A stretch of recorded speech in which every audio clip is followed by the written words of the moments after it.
Hey, Cyrus, good to meet you, and appreciate you coming in today. My name is Bob, and I am the sales manager here at Tomwood Honda. And so today we are going to go to a second stage interview, right? You already met with Stacy, and we already covered all the job requirements for your experience and skills test. You passed all of those with flying colors, so that's outstanding. And so what we're here today is to learn a bit more about you, and if you have the soft skills to be able to be part of the sales team and part of our organization. Does that sound like the plan today? That sounds good to me. I've got no objections to the plan. I'm pretty excited about this interview, honestly. This is the part I think I was the most interested in, getting to talk to you about like the details of what I'm going to be needing to have for my job life, right? So Okay. I'm pretty Great. excited to get started. Whenever you're ready, I'm ready on my end. All right. Well, I'm happy to hear that. So, as I said, this is for the Tomwood Honda. So specifically, this is going to be about selling Honda automotive products.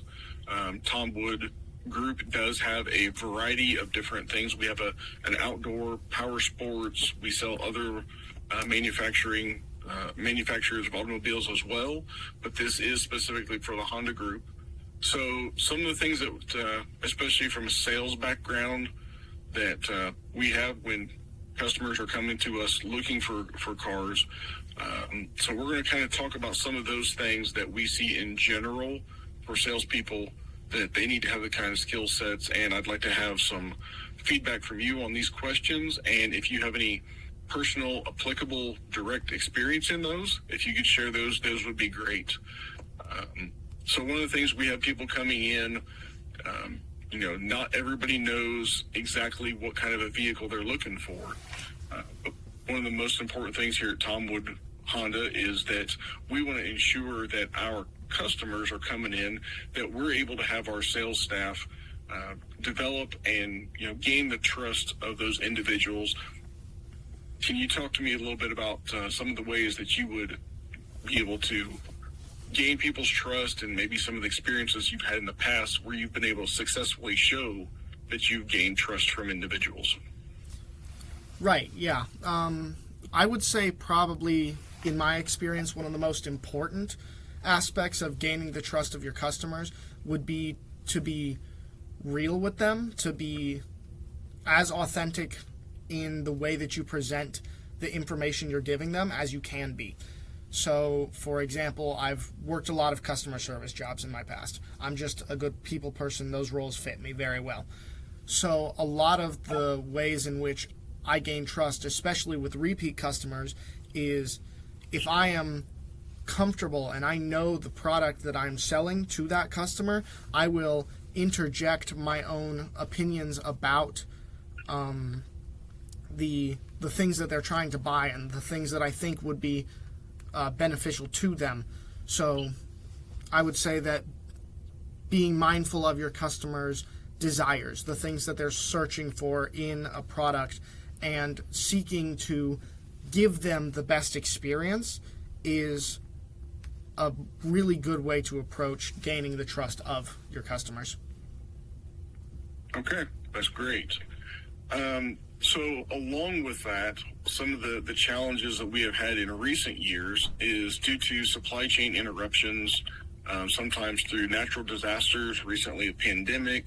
COVID. We don't always have a full stock available of certain vehicles, or we might have, component issues, or we have shipping issues. The Suez Canal gets blocked, right? A whole lot of things got held up. Right. Being Yeah. We have a lot of parts and pieces coming from Japan specifically into our Honda automobiles. We've had customers who come in maybe looking for one specific type of vehicle. We don't have access to that. And so we've had to work with customers to maybe appreciate or say, here's the things that we have.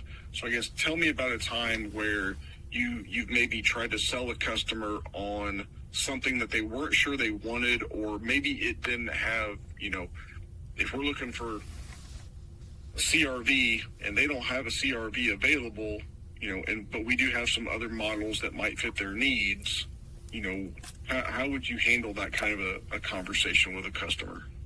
I think a lot of that kind of conversation is, especially in a car sales situation, you're going to be looking at a lot of customers who are brand loyal. So you might speak to one customer who's only ever shopped specifically Honda for all of their car buying experience.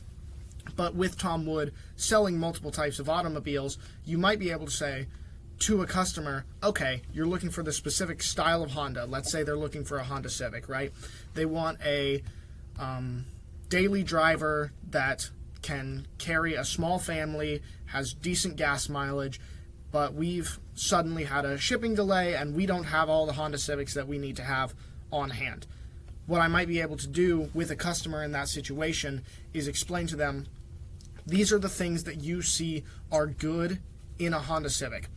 I don't have Honda Civics to sell you right now. What I do have is this other potentially brand of car or even another Honda that fulfills similar roles, and communicate to the customer, this will fulfill a similar role to what you're looking for, and even though it's not what you're looking for exactly, it's going to do a lot for what you want, right? So I think knowing your product to such a degree that you're able to guide customers towards what will benefit them, even if they don't know it benefits them, is a lot of what you're going to need to sell them for things they don't really know they need yet. Okay, that's great. Springboarding off of that, let's talk about a lot of times you may come across situations where you need to overcome objections from customers when they're looking at the variety or, the items that we have in stock. They may have additional features that they do not want. So maybe they've got a premium sound system or they've got alloy wheels, right? Something like that is a dealer installed item. Talk to me about how you would have those conversations about overcoming objections that our clients might have with a specific automobile. Well, first and foremost, in the examples you provided of vehicles that come installed with alloy wheels or with premium sound systems, a lot of those types of vehicles come in multiple makes and models. So I know in my family's past, we've had a Chevy Tahoe and a Chevy Suburban, which are both similar SUV class vehicles, and they hauled the same amount of members of our family, but they had different space that they had in their ability to carry luggage in the back. So one of them was better for the size it took up in our garage and the space it had while we were driving and the maneuverability, and then the other one was better for long trips. So if you look at the car that your client is not currently happy with, you can a lot of times pretty easily find a different version of that vehicle in the same line. To a similar degree, though, you might have to be flexible in your ability to assist customers who are very clear, like, this whole line of cars isn't for me, I'm not interested in this design concept. You might have to be flexible in going, I can't sell this to them. I have to pivot directions and give them a different path to follow. Because if a family of four comes in and they think they want an SUV, but you're talking to them about the mileage on an SUV and they just can't make it work, you might have to kind of subtly point them in the direction of maybe this isn't the class of vehicle for you. Okay, that's great. I'll tell you, I like everything I hear, and I think we're going to get Stacy to schedule you for all of our background and history checks and everything.